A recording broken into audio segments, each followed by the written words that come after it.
I'm Robert Lefever, I'm the director of the Promis Recovery Centre. What we're hoping to do with these short clips is to help people to understand the nature of addiction and what can be done about it. Forgiving the past. Okay.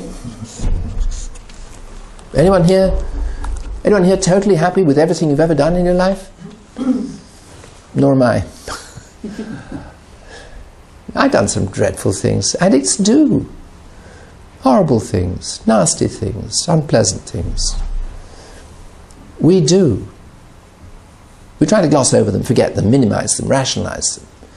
We try all that. But in the step 4 inventory that we have to take, a full and fearless moral inventory, we do have to come to terms with what we've done. Now, listen to what I said. It's a full and fearless moral inventory. And when we read that, we think they're talking about a full and fearful immoral inventory. We think we're going to have to write down all the terrible things that we've done. Well, we do. But a moral inventory involves looking at our good things as well as our bad. We have to look at everything right across the board. And it becomes much more acceptable when we do that. When we look at the good things we've done. It's much easier also to look at the things that we've done that have been crazy or stupid or unkind or cruel. The past can be past. There are things I did 30 years ago, 40 years ago, 50 years ago that are past now, aren't they? I can't afford to forget them because I know that I can go back to being like that. And therefore I remind myself of them and I acknowledge them. But I don't have to live with it every day of my life. I am allowed at some stage to say I'm not like that now. It's 21 years since I last used an addictive substance or process. I think I've earned the right to say I'm not like that now. I've got 21 years experience of not being like that. However, I do not have the right to say, and therefore I will never be like that, because that's not true. I'm an addict. I'm still short-sighted. I'm still allergic to bee stings. I'm still an addict. Those things do not change. I can't just with willpower say, I'm never going to do it again. That's as bad as saying I never had a problem. I did have a problem, and I do need to remind myself about it. And therefore, I have to come to terms with my past. I have to befriend it, to see that it's just part of my journey. And a part of my journey was pretty awful. But there are other parts of my journey which are good. And the step 4 moral inventory looks at both parts. I'm not all bad. Equally, I'm not all good. I look at both. Now, as far as my past where I've hurt other people is concerned, I do need to make amends to them. I do need to acknowledge what I did, make the amend, and say I'm sorry. But again, what we tend to do is to say, sorry! Or alternatively, we'll say, I'm so sorry! You know, we're great drama queens. In fact, do you think my wife wants to hear me say sorry? She's heard it 1,000 times. She really doesn't want to hear it anymore. What she wants me to do is to change my behaviour. So I don't forget the past, I modify it into the present, so that I don't do what I did before. And I think, you know, from experience, that's by and large what families most want. They don't want the sorries, they don't want, you know, I'll be a good boy. They don't want that. Just change our behaviour, that's all they want. And then we can move forward and make a different present. I have been married for 45 years. I've been in recovery for 21. Well, subtract one from the other, and you will see that Meg lived with me as a using addict for 24 years.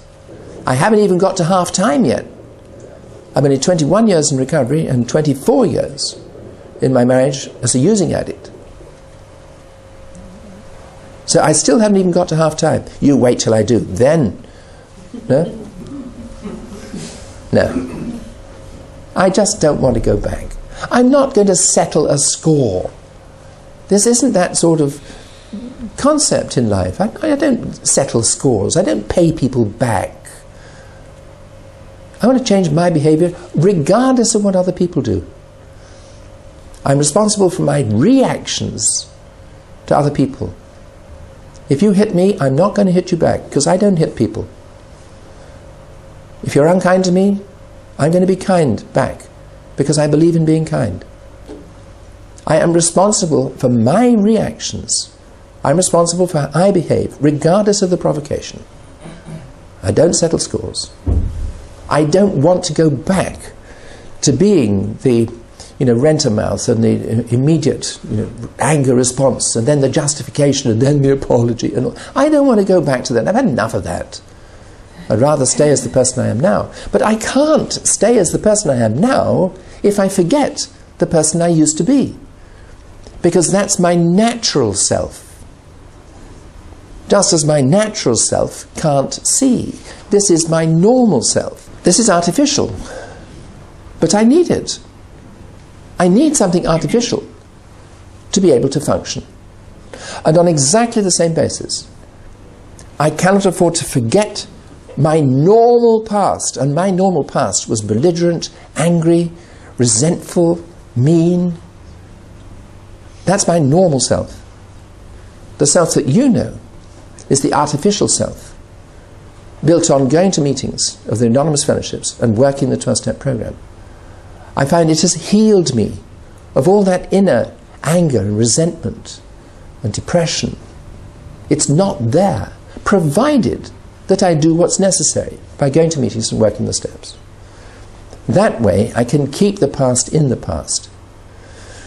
Okay, so one of these days Robin will kick me out and I will no longer be a promise, so I can stop going to meetings. True? I'm afraid not. My addiction is worse now than it was before. I find, just incidentally, I now need to go to 3 meetings a week instead of the 2 meetings a week that I used to do when I was first in recovery. I actually need more meetings now, because my addiction is stronger now than it was 21 years ago. These are not the same specs that I had 5 years ago, let alone 10, let alone 20, let alone 30, let alone 40. These specs have to be changed because my eyes get weaker. My back is concertinaing into itself. I'm 3.5 inches shorter than I was when I was 20. I can touch halfway down my shins, but I can't touch my toes. No chance. Because my back is crumbling. My blood pressure is perfect. There are other things about me which are pretty good. But my addiction is not good. It decays in the same way as my back has decayed or my eyes have decayed. It gets older as I get older. And therefore I find I need more treatment now, even though I haven't used for 21 years. People who relapse after a long time find that they go back so fast, woof, straight down, back to worse than they ever were before. They don't get the benefit of the many years of recovery, because the addiction's been getting worse all that time. They've been decaying, and then woof, into the pit they go. So I know that, and I ain't going to go back. I want the relationships I've got now, I want them forever. And I can only do that by saying, my name is Robert and I'm an addict. And therefore, I need the treatment for that, day by day by day by day by day. Just one day at a time. But we accumulate progressively more days.